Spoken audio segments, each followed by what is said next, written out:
South Africa's VAT increase has been cancelled.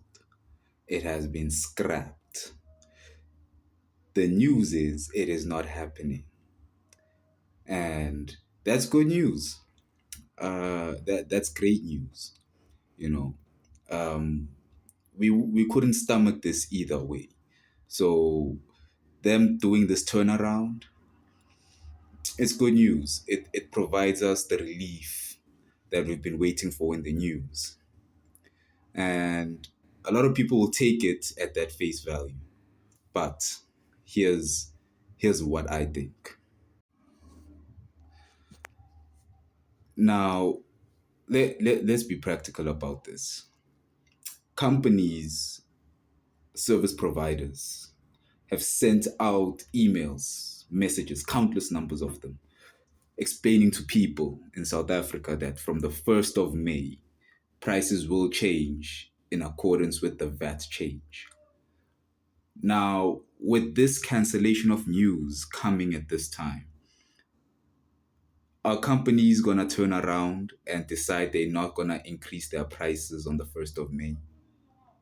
I, I doubt that. I I really doubt that. Like, why would they do that? They've just guaranteed themselves more money from the 1st of May. And all of a sudden, when the government decides to change things and make things seem cheaper by law, by policy, we they supposed to comply. I doubt. Prices were gonna go up regardless, whether through VAT or through inflation. Prices were gonna go up. So, what does this really mean for the average day-to-day person? For me and you, for the Joe, I think that we are being played. We are being taken for a ride. We are being taken for boosters. Why announce this after companies have they have added it in their yearly budgets that this is now the financial structure that they're gonna operate by because of this VAT increase. And now all of a sudden you changing your mind last minute. And what do you expect? You expect a well-run organization like a company and not a government, you know. You expect a well-run organization like a company to cancel and change their policies and ways of doing things last minute. They're not gonna do that. They don't operate like government. They are not gonna do that. They are gonna stick to the plans that they made. That's for certain. That's company consistency right there.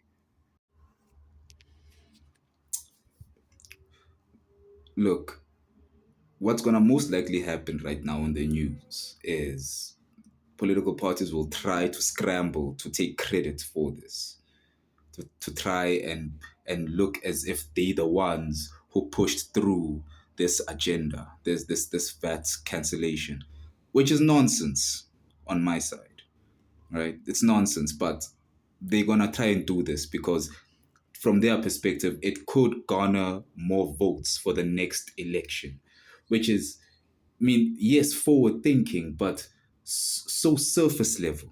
It's so surface level. I don't, yeah, yeah. So most likely they want to scramble to just take credit for this. And in terms of reviewing the on the ground feedback of whether or not companies are actually going to implement their price increases, I doubt they're going to pay attention to that. They'll find ways for us to not even mention it.